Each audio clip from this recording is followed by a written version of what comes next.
जय श्री श्याम साथियों, स्वागत है आपका हमारे यूट्यूब चैनल शिक्षादीप में। जो वीडियो पर नए हो चैनल को सब्सक्राइब करें साथियों, वीडियो को लाइक करें। आज हम गणित कक्षा 10 से अब प्रश्नावली 13.1 का 20वां सवाल हल करेंगे साथियों। बहुत ही सरल तरीके से, बहुत ही सरल टिप के द्वारा आपको ये सवाल बताया जाएगा साथियों। इसको अंत तक देखने से साथियों और अंत तक समझने से आपको जो आने वाले सवाल हैं, इस एक्सरसाइज से रिलेटेड जितने भी सवाल होंगे, इससे रिलेटेड जो भी सवाल आपको आएगा साथियों, वो आपको बहुत ही अच्छे से समझ में आएगा।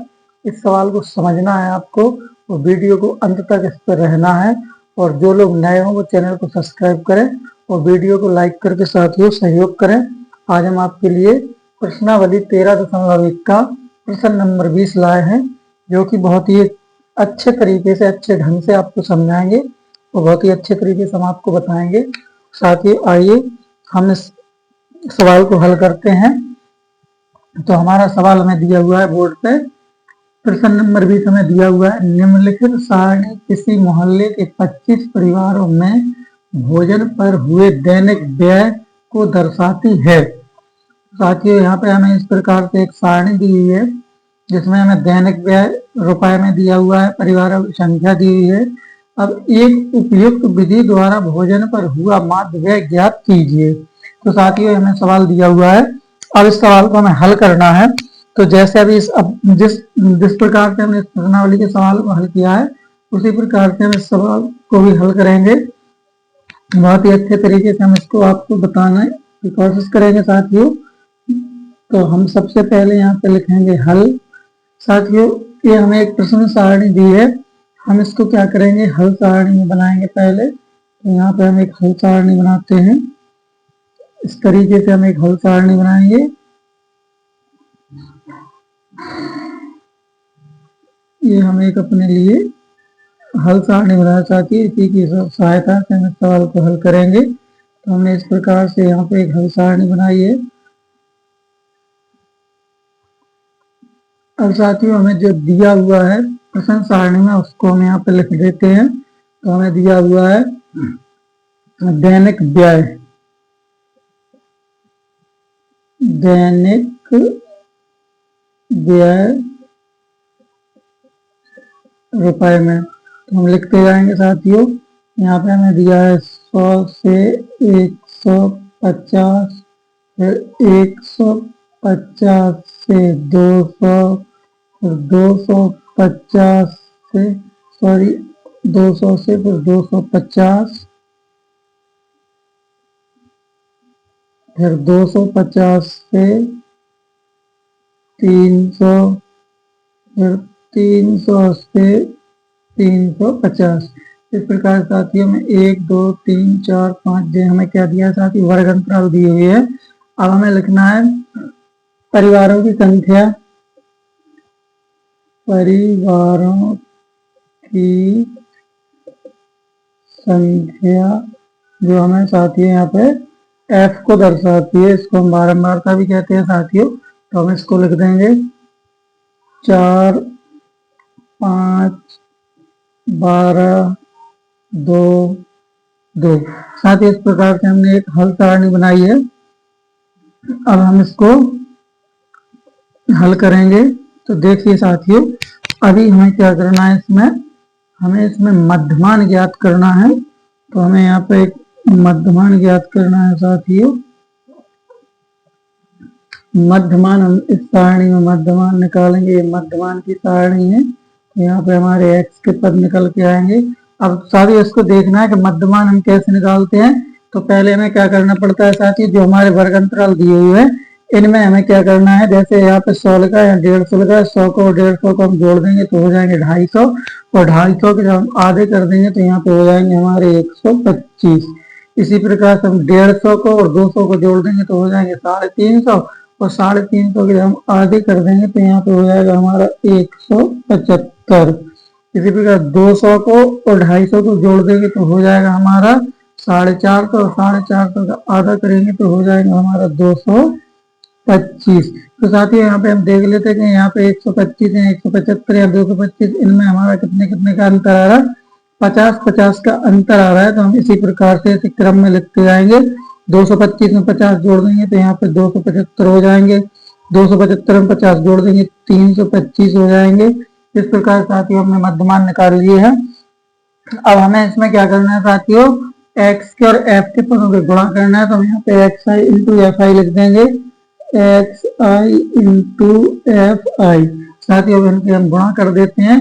तो 4 का गुणा 125 में करेंगे तो 4 पंचे 20, हाथ से लाई 2, 4 दूनी 8 और 2 10, हाथ से लाई 1, 4 एक 4 1 5।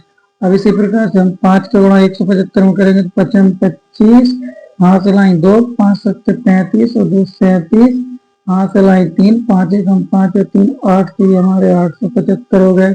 अब हमें साथियों 12 गुणा करना है। 225 12 पंचे 60 की 0, हाथ से लाएंगे 6, बाद में 24, 24 से हम 6 जोड़ देंगे 30 की 0, हाथ से लाएंगे 3, 12 दूनी 24, 24 में 3 जोड़ देते हैं, हो जाएंगे साथियों 27। तो इस प्रकार से हमारा 27 हो गया। अब हम 2 का गुणा करेंगे 275 में, तो 2 पंचे 10, 10 की 0, हाथ से लाई 1, 2 सत्ते 14, 1 15 की 5, हाथ से लाई 1, 2 दूनी 4 और 1 5, तो ये हमारे 550 हो गए। अब 2 का गुणा 325 में करेंगे तो 2 पंचे 10, 10 की 0, हाथ से लाई 1, 2 दूनी 4 और 1 5 और 2 तिया 6। इस प्रकार साथियों हमने इनके गुणा कर दिए। अब हमें क्या करना है, इनका योग करना है। तो हम साथियों इनका योग करेंगे यहाँ पे। तो हम यहाँ पे लिखेंगे योग योग। अब पहले साथियों में एफ के पदों का योग करना है, जो हम बारंबार का उसके पदों का हमें योग करना है। तो हम यहाँ पे लिखेंगे सिग्मा एफ आई बराबर 4 और 5 के जोड़ते हैं तो हो जाएंगे 9 2 11, 12 13 14 15 की 5, हासिल 1 आई 1 इसमें जोड़ दिए तो इस प्रकार से हमारे 25 हो गए। अब हमें साथियों जोड़ना है सिग्मा एक्स आई और एफ आई की मान। तो यहाँ पे हम लिखेंगे sigma x I F I बराबर, अब यहाँ पे हम जोड़ देते हैं, इनको हम जोड़ेंगे यहाँ पे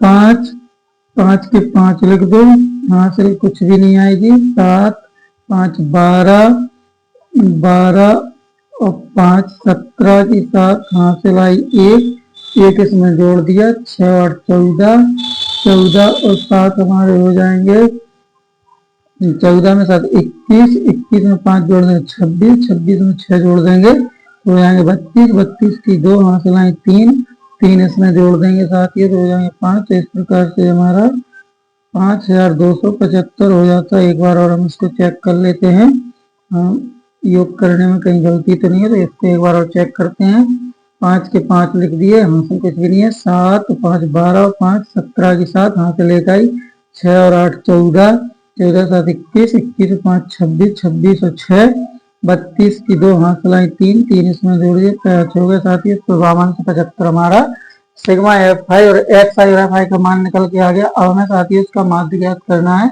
हमें क्या ज्ञात करना है साथियों, इसका माध्य ज्ञात करना है। तो माध्य वाला इसमें सूत्र लगाते हैं। तो यहाँ पे हम लिखेंगे माध्य बराबर sigma x I F I बटे सिग्मा एफ आई। साथियों इस प्रकार से हमने सूत्र लगा दिया, जिससे हम माध्य ज्ञात करते हैं। ये हमने सूत्र लगा दिया। और सूत्र में हमें क्या रखना है साथियों, मान रखना है। तो इसमें मान रखेंगे, माध्य हमें निकालना है। तो माध्य ऐसा लिखा है, वैसा लिखते हैं, माध्य बराबर sigma x I F I का मान हम लिख देंगे, sigma x I F I का मान 52 5275 है। और बटे में साथियों में क्या लिखना है, सिग्मा एफ आई का मान। तो हम यहाँ पे बटे में सिग्मा एफ आई का मान लिख देंगे। सिग्मा एफ आई का मान 25 दिया जाते हैं, 25 लिख देंगे साथियों। अब हमें क्या करना है, 25 का भाग 52 से 75 में देना है। तो यहाँ पे हम अलग से कर देंगे इसको, 25 का भाग देंगे 5275 में। तो इस प्रकार से हम इनका भाग करेंगे, 25 दूनी 50 हो जाएंगे साथ ही। यहाँ पर हम घटाएंगे तो यहाँ 2 बचेगा, यहाँ कुछ नहीं बचेगा, अंक काट देंगे 7 के। 25 एकम 25, फिर यहाँ घटा देते हैं तो यहाँ पे रखते हैं 2, यहाँ पे कुछ नहीं बचता, अंक उतार देते हैं 5 के तो हो जाते हैं 25। 25 एकम 25। तो इस प्रकार साथियों कुछ भी नहीं बच रहा है। यहाँ पे हमारा कितना आ रहा है 211। तो साथियों इस सवाल का हमें आंसर यहीं से प्राप्त हो सकता है साथियों, क्योंकि हमने 25 का भाग दिया है तो हमें यहाँ पे प्राप्त होता है माध्य बराबर 211। साथियों इस प्रकार से हम क्या करते हैं, इसको हम अपने सवाल का जो भी हमारा आंसर है, इस आंसर को हम मैच करके देख लेते हैं कि हमारा आंसर सही आ रहा है कि नहीं आ रहा। तो हमने इसमें देखा है कि हमारा आंसर सही आ रहा साथियों, तो हमारे 20वें सवाल का आंसर हो गया साथियों। इस प्रकार से हमने इसका माध्य ज्ञात कर लिया है। और साथियों हम सवाल नंबर 21 में हल करेंगे साथियों। वीडियो पसंद आए तो लाइक करें, फिर लोग चैनल को सब्सक्राइब करें साथियों। अब हम इसका 21वां सवाल हल करते हैं। तो आइए देखते हैं 21वां सवाल। साथियों हमें सवाल नंबर 21 दिया हुआ है। सवाल नंबर 21 में दिया हुआ है साथियों, बोर्ड पे लिखा हुआ है, इसमें लिखा है वायु में सल्फर डाइऑक्साइड SO2 की सांद्रता भाग प्रति मिलियन में को ज्ञात करने के लिए एक नगर में 30 मोहल्ला से आंकड़े एकत्रित किए गए, जिन्हें नीचे प्रस्तुत किया गया है। तो वायु का SO2 की सांद्रता का माध्य ज्ञात कीजिए। साथियों हमें एक सारणी दी है जिसमें हमें SO2 की सांद्रता और बारंबारता दी है साथियों। अब साथियों इस सवाल को हम हल करेंगे तो सबसे पहले हम यहाँ पे क्या लिखेंगे साथियों, हम इसी को हल सारणी में कन्वर्ट कर देंगे साथियों। अब हम इसको क्या करेंगे और आगे इसको हम बढ़ा देंगे। तो साथियों हम यहाँ पे इसको हटा देते हैं, हम इसको यहाँ से हटा के दूसरी जगह लिख देंगे। हम यहाँ पे लिख देते हैं इसको, क्योंकि इस सारणी को हमें आगे और बढ़ाना है, क्योंकि हमें इस सवाल को हल करना है, इसलिए हम इसमें जो दिया हुआ है इसको और आगे लिख देंगे। वायु में SO2 की सांद्रता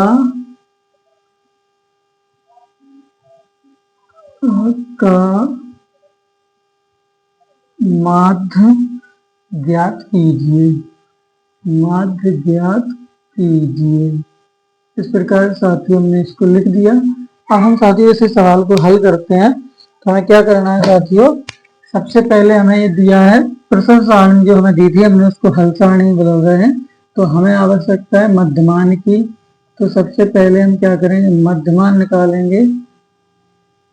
हमने इसको इस प्रकार से बना दिया।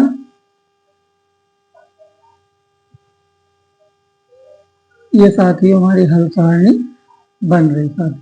अब हमें इसमें निकालना है मध्यमान। तो यहाँ पे लिखेंगे मध्यमान x, बारंबारता f हमें दी हुई है साथियों। हम x के पदों को हम निकालना है। तो क्या करना है, हमने पिछले सवाल में किया था साथियों कि हमें पहले इनको जोड़ना है, इनको जोड़ के इनको आधा कर देना है। तो यहाँ पे हमें 0.4 में 0.04 में 0.00 को जोड़ देंगे तो यहाँ पे क्या हो जाएगा साथियों 0.02। इसी प्रकार हमने 4 को और 8 को जोड़ा 12, तो यहाँ पे हमारा पॉइंट क्या कितना हो जाएगा साथियों 12, और 12 का जब हम आधा करेंगे तो आ जाएगा 0.06। इसी प्रकार साथियों हमने 8 को 12 का जोड़ा 20 हो गया, तो यहाँ पे इनको आधा करेंगे तो 0.10 हो जाएगा। साथियों 12 और 16 को जोड़ देंगे तो 28 हो जाएगा, और 28 का आधा करेंगे तो यहाँ पे 0.14 हो जाएगा। इसी प्रकार से 20 को 16 का जोड़ा 36 होगा, और 36 को हम पॉइंट में आधा करेंगे तो 0.18 हो जाएगा। साथियों 24 को 20 को जोड़ा 44 हो जाएगा, 44 पे हम आधा करेंगे तो 0.22 हो जाएगा साथियों। इस प्रकार से साथियों हमने मध्यमान निकाल लिया। अब हमें क्या करना है साथियों, यहाँ पे हमें xi इंटू एफ आई साथियों यहाँ पे f के और x के पदों का हमें गुणा करते जाना है, और यहाँ पे हमें लिखते जाना है। तो साथियों हम इनके गुणा करेंगे तो हमें गुणा करना है 4 का और 0.02 का। तो यहाँ पे 0.02 इंटू 4 इस प्रकार से हमने यहाँ पे गुणा किया तो हो जाता है 0.08। तो यहाँ पे लिख देंगे 0.08। इसी प्रकार से अब 9 का गुणा कर देंगे। 9 का गुणा करना है 0.06 में, 0.06 इंटू 9 तो ये हमारा हो जाता है 0.54। इसी प्रकार से हम 0.10 का 0.10 का हम गुणा करेंगे अगर 9 में तो हमारा हो जाता है 0.9। तो यहाँ पे हम लिख देंगे 0.90। इस प्रकार से अब हमें गुणा करना है 2 का तो यहाँ पे 0.14 इंटू 2 तो यहाँ पे हमारा हो जाता है 0.28। इसी प्रकार हमें 4 का गुणा करना है 0.18 में तो 0.18 इंटू 4 तो यहाँ पे हमने गुणा किया तो 0.72। अब साथियों गुणा करना है 0.22 का 2 में तो यहाँ पे हमारा हो जाएगा 0.44। इस प्रकार साथियों हमने इनके गुणा कर दिए। अब हमें साथियों इनका योग करना है तो हम यहाँ पे लिखेंगे योग। हमने यहाँ पे योग लिख दिया। हम सबसे पहले क्या का एफ के पदों का जो बारंबारता के पदों को हम जोड़ेंगे। तो यहाँ पे सिग्मा एफ आई बराबर 9 इनको हम जोड़ते जाएंगे 13 13 22 23 24 24 26 26 24 28 28 30। तो साथ ही यहाँ पर हमने सिग्मा एफ आई के पदों को जोड़ दिया है, हमें 30 प्राप्त हुआ। इसी प्रकार साथ ही हमें यहाँ पे जोड़ना है तो हम यहाँ पे जोड़ेंगे सिग्मा एक्स आई और एफ आई बराबर। तो यहाँ पे हम इस प्रकार से लिख देंगे 8 4 12 12 8 20 20 और 2 22 22 4 26 26 की 6 हाथ लाइन 2 2 में यहाँ पे जोड़ देंगे 7 और 9 16 17 18 18 और 7 25 25 और 4 29 की 9 हासिल आ जाएगी साथियों 2। तो हम 29 का 29 लिख देंगे पूरा। तो यहाँ पे हमने लिख दिए 29। और साथियों में देखना है यहाँ पे 2 अंक के बाद हमारा दशमलव लगा हुआ है तो यहाँ पे हम 2 अंक के बाद दशमलव लगा देंगे तो इस प्रकार से हमारा हो जाता है 2.96। इस प्रकार हमने साथियों इनके योग कर लिए। अब हमें क्या करना है साथियों, इसमें हमें माध्य ज्ञात करना है। साथियों माध्य ज्ञात करना है तो इसमें हम सूत्र लगाएंगे माध्य का। यहाँ पे हम लिखेंगे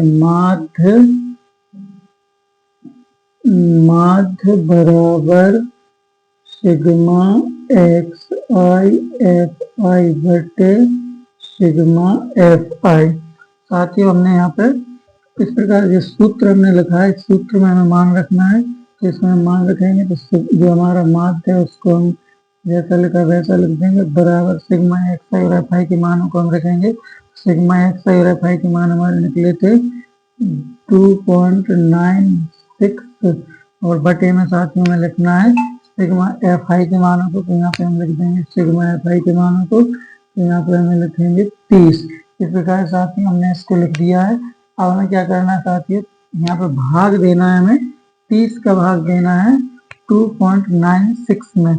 तो साथियों इसको हम और भी सरल कर सकते हैं, सरल करके इसको हम कर सकते हैं। वैसे इसका दशमलव हटा देंगे यहाँ पे बटे में हमारा 100 हो जाएगा। तो हम इसको इस प्रकार से लिख सकते हैं, हम इसको आगे बढ़ा के इस प्रकार से लिख सकते हैं 296 बटे 100 और यहाँ पे बटे में 30 होगा साथियों। अब हमें क्या करना है, जो हमारे बटे में 100 है उनको हम नीचे लाएंगे। तो यहाँ लिख दो माध्य बराबर 296 बटे 30 और 100 जो हमारे इसके बटे में उनको यहाँ पे हम 30 के साथ गुणा कर देंगे।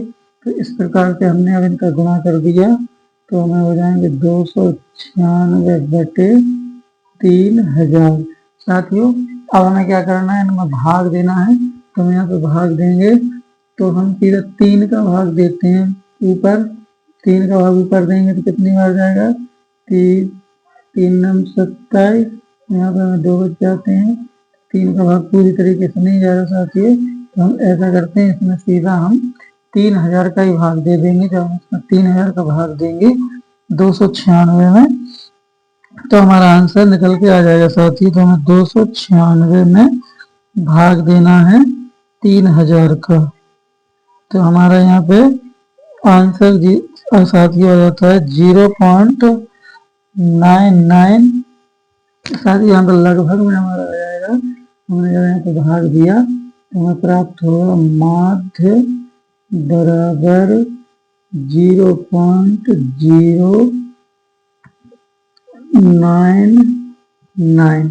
साथ ही इस प्रकार से भाग देने पर हमें माध्य ज्ञात हो जाता है। और अब हम इसको क्या ज्ञात करना था, सांद्रता ज्ञात करना था इसका। तो हमें सांद्रता में जब इसका मान लिखेंगे तो इसको हम लिख देंगे ppm। इसका हम हल में लिखेंगे ppm। साथ ही ये हमारे 21वें सवाल का हल है साथियों। अगर वीडियो पसंद आए तो लाइक करें साथियों। जो लोग चैनल पर नए हो चैनल को सब्सक्राइब करें साथियों। अब हम सवाल नंबर 22 में हल करेंगे साथियों, जो हमारे 21वें सवाल का आंसर हो गया। अब हम सवाल नंबर 22 में हल करते हैं साथियों। देखिए, आइए साथियों हल करते हैं सवाल नंबर 22। सवाल नंबर 22 में बोर्ड पर दिया हुआ है साथियों। सवाल नंबर 22 को हम हल करेंगे। तो सवाल नंबर 22 में इस प्रकार से दिया है साथियों। किसी कक्षा अध्यापिका ने पूरे सत्र के लिए अपनी कक्षा के 40 विद्यार्थियों की अनुपस्थिति निम्नलिखित रूप में रिकॉर्ड की। एक विद्यार्थी जितने दिन अनुपस्थित रहा उसका माध्य ज्ञात कीजिए। साथ ही हमें एक सारणी दी है जिसमें दिनों की संख्या है, तब विद्यार्थियों की संख्या है। यहाँ ऊपर हमें दिनों की संख्या दर्शाई है, नीचे विद्यार्थियों की संख्या दर्शाई है साथियों।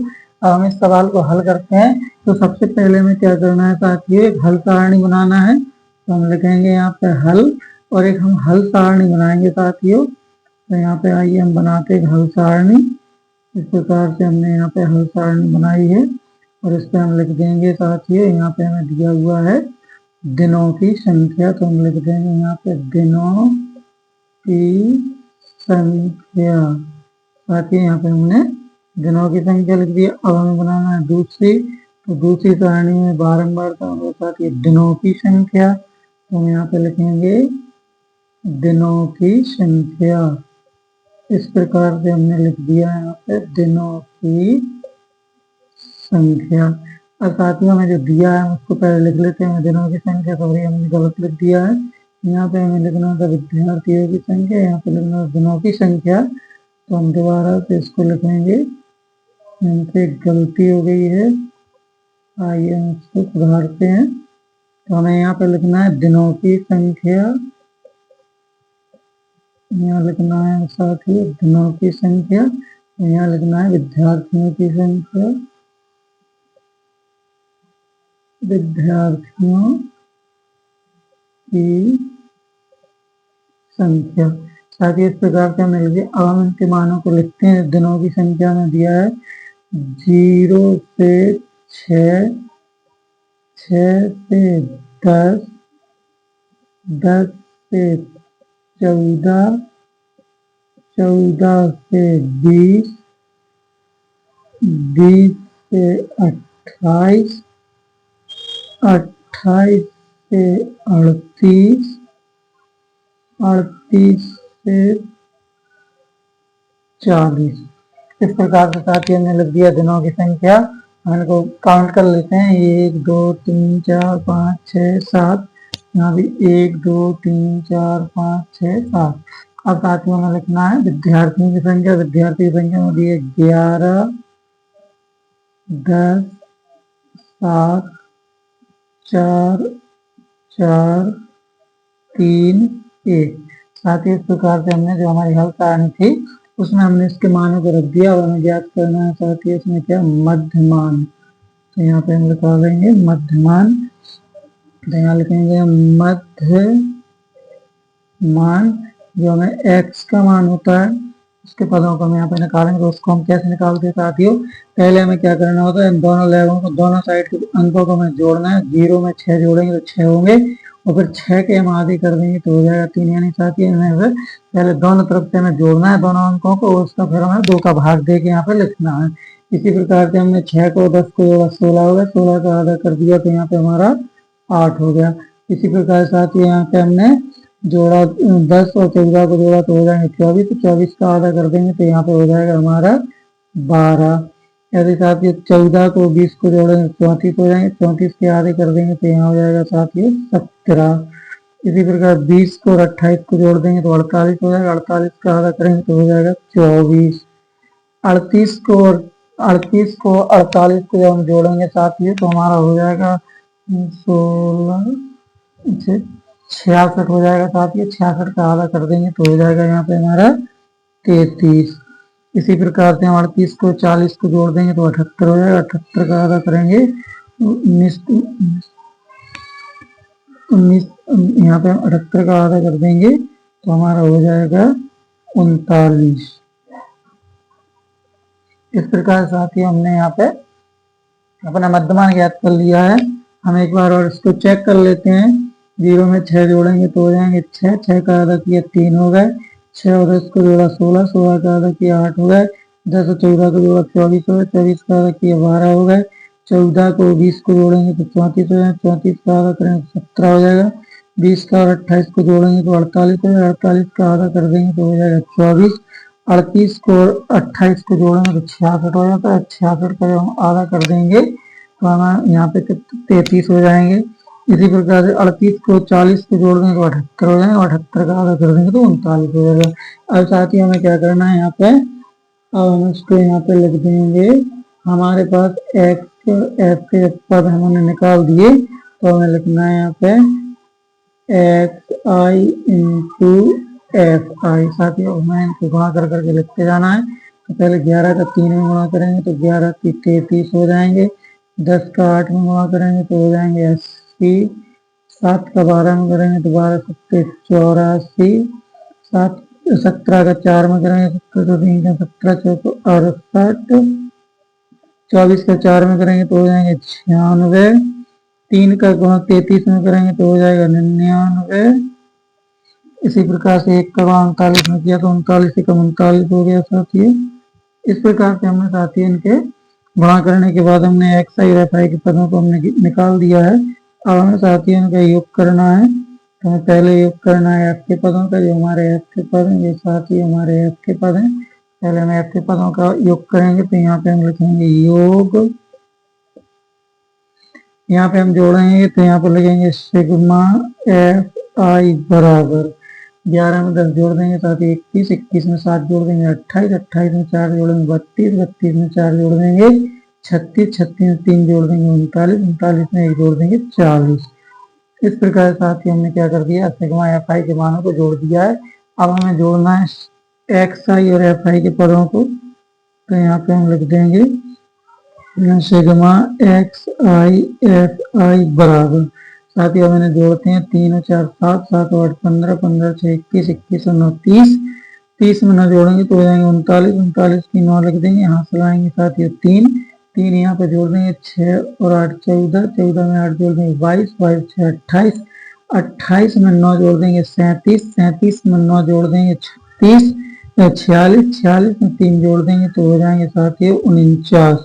तो इस प्रकार से हमें 499 योग प्राप्त हो रहा है। एक बार इसको हम रीचेक कर लेंगे। तो यहाँ पे हम फिर से जोड़ के देखते हैं 3 और 4 7, 7 और 8 15, 15 में 6 जोड़ दिए 21, 21 और 9 30, 30 में 9 जोड़े 39, 39 9 हासिल 3 है, 3 इसमें जोड़ दिया तो यहाँ पे हो गया 6, 6 में 8 जोड़ दिए 14, 14 में 8 जोड़ दिए 22, 22 में 6 जोड़ देंगे तो एक बार फिर से यहाँ पे 3 3 6, 6 और 8 14, 14 में 8 जोड़ देंगे तो 22 और 22 में 6 जोड़ देंगे तो 28, 28 में 9 जोड़ देंगे तो हो जाएंगे 37 और 37 में 9 जोड़ देंगे तो 46 और 46 में 3 जोड़ देंगे तो हो जाएंगे हमारे 49। इस प्रकार साथियों से हमें 499 इसका योग प्राप्त हो गया साथियों। अब हमें इसका क्या करना है, इसमें माध्य ज्ञात करना है साथियों, तो यहाँ पे हम क्या करेंगे, जब हमें दोनों योग हमने पहले ज्ञात कर लिए, अब हम इसमें माध्य वाला सूत्र लगाएंगे। तो यहाँ पे लिखेंगे माध्य बराबर sigma x I F I बटे सिग्मा एफ आई। साथियों ये हमने सूत्र यहाँ पे लिख दिया। सूत्र में क्या करना है, मान रखना है जो हमने इस सवाल को हल करने पे जो हमने सिग्मा एफ आई के और एक्स आई के हमने जो मान योग ज्ञात किए थे वो हमारे मान है। इन्हीं में से हम दोनों मानों को यहाँ पे रख देंगे। तो यहाँ पे हम लिख देंगे माध्य बराबर सिग्मा एक्स आई और एफ आई का मान हमें दिया है 499। तो यहाँ पे हम लिख देंगे 499 बटे, यहाँ पे हमें सिग्मा एफ आई का मान दिया है 40। तो यहाँ पे हम लिख देंगे 40। इस प्रकार साथियों हमने इसके मान रख दिए। अब हमें क्या करना है, 40 का भाग 499 में देना है, तभी हमारा माध्य ज्ञात होगा। तो हम क्या करेंगे, 40 का भाग यहाँ पे हम 499 में दे देंगे साथियों। इस प्रकार से हमने लिख के 499 में 40 का भाग देंगे। तो 40 एकम 40, तो यहाँ पे हमने एक बार पढ़ दिया, यहाँ 9 बच जाता है, यहाँ कुछ नहीं बच रहा। फिर हम 9 को ले लेते हैं तो हो जाते हैं 99। हम 40 का पहाड़ा 2 बार पढ़ेंगे, तो यहाँ पे हो जाएगा 80। जब हम घटाएंगे तो एक 9 बचेगा, अगर 19 बच जाते हैं। यहाँ पे हमने साथियों दशमलव लगाया, यहाँ पे हमने जब दशमलव लगाते हैं तो 0 बढ़ गई, तो ये हमारे हो जाते हैं 190। अब हमें ऐसी संख्या गुणा करना है, यानी कि हम यहाँ पे गुणा करेंगे 40 का 5 में गुणा कर देंगे तो हो जाएंगे साथियों 200। इसे हम 4 बार गुणा करेंगे, जब 4 बार गुणा करेंगे तो 160 हो जाएगा। और यहाँ पे हम घटाएंगे, 0 बचेगा, यहाँ 9 में 6 जाएंगे, 3 बचेंगे, यहाँ कुछ नहीं बचेगा। इस प्रकार साथियों हम एक दशमलव से यहाँ पे एक 0 और ले लेते हैं तो हो जाएंगे 300। अब हमें क्या करना है, 40 का पहाड़ा है तो पढ़ना है कि 300 से ज्यादा ना हो। तो हम यहाँ पे साथियों कितनी बार पढ़ेंगे, अगर हम 7 बार पढ़ते हैं, 7 चौको 28, 7 चौको 28, यानी हमने 7 बार पढ़ा। तो यहाँ पे 280 घटाएंगे, 0 बचेगा, यहाँ पे एक लिए 10 में से 8 का 2 बचे। और यहाँ पे हमने क्या कर दिया साथियों, कुछ भी नहीं बचा। अब इसी दशमलव से हमने एक 0 और ले लिया तो हमारे हो गए 200। तो हमने क्या कर दिया, 40 का पहाड़ा 5 बार पढ़ दिया, तो यहाँ पे 40 पंचे 200 हो जाते हैं साथियों, और कुछ भी नहीं बच रहा। तो साथियों यहाँ पे हम इनको जब भाग देंगे तो यहाँ पे लिखेंगे माध्य बराबर 12.4। साथियों इसमें हम लगभग में इस प्रकार से लिख सकते हैं, 75 है साथियों, दशमलव 75 है, इसको हम 8 में बदल सकते हैं। तो यहाँ पे हमने अपने 75 को 8 में बदल दिया।